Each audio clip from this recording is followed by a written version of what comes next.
bienvenue sur #Protestant 2.0, je suis heureuse de vous retrouver en ce lundi 28 septembre. Déjà on est à Mittesheim et pour démarrer la semaine, la journée, je vous propose une lecture issue de la deuxième épître aux Corinthiens. On est au 10e chapitre, à partir du verset 12, un passage important où l'apôtre Paul nous rappelle ce que c'est que d'avoir une main de fer dans un gant de velours.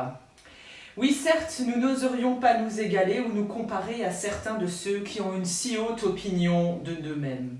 Ils sont stupides, ils établissent leurs propres mesures pour s'évaluer, ils se comparent à eux-mêmes. Quant à nous, nous n'allons pas nous vanter au-delà de toute mesure, nous le ferons dans les limites du champ du travail que Dieu nous a fixé, en nous permettant de parvenir jusqu'à chez vous. Nous ne dépassons pas nos limites, comme ce serait le cas si nous n'étions pas venus chez vous, car nous sommes bien arrivés les premiers jusqu'à vous, en vous apportant la bonne nouvelle de Jésus-Christ.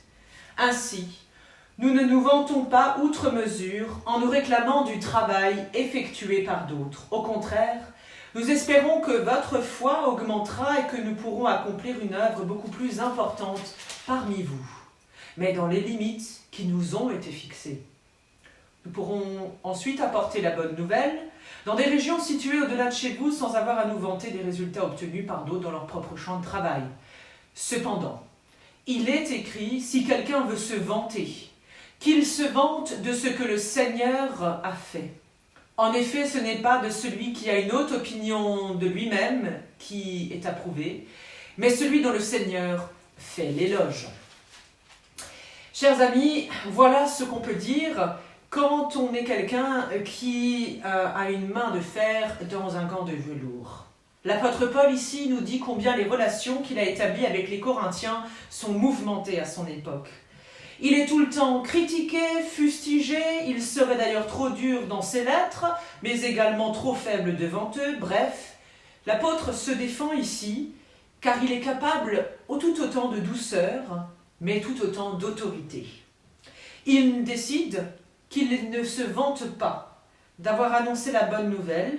D'ailleurs, il ne cherche aucunement à récupérer le travail des autres. C'est pour ça qu'il dit à plusieurs reprises, il ne s'agit pas de se vanter de son propre travail. Il met en garde ici tous ceux qui feraient preuve de vanité, ce qui consiste à tout juger par rapport à soi-même. Nous nous rappelons ce verset tout à la fin. En effet, ce n'est pas celui qui a une haute opinion de lui-même qui est approuvé, mais celui dont le Seigneur fait l'éloge. Finalement, tout est entre les mains de Dieu, qu'il en soit ainsi. Et je vous propose cette prière pour démarrer la semaine, justement. Une prière qui nous invite à choisir la vie.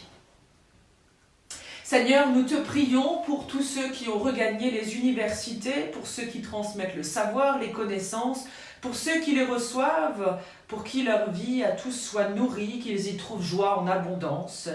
Oui, Seigneur, nous te prions pour ceux qui dirigent, et pour ceux qui se dirigent vers une carrière professionnelle, qu'ils puissent avoir la liberté de choisir, inspire-les, et qu'en chacun de leurs pas, ils gardent de la confiance.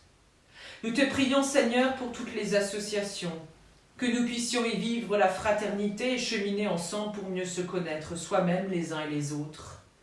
Nous te prions, Seigneur, pour que chaque jour tes enfants, ces êtres nouveaux, se lèvent pour vivre une vie qui leur soit originale, et qui soit le fruit de leur libre choix à tes côtés et dans ta grâce.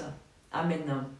Je vous souhaite une très belle semaine dans l'amour et la paix du Seigneur. Je vous donne rendez-vous demain matin pour la prière du petit-déj. On se retrouve mercredi pour passer un temps en Alsace du Nord, quelque part, à la découverte d'une communauté, d'une paroisse.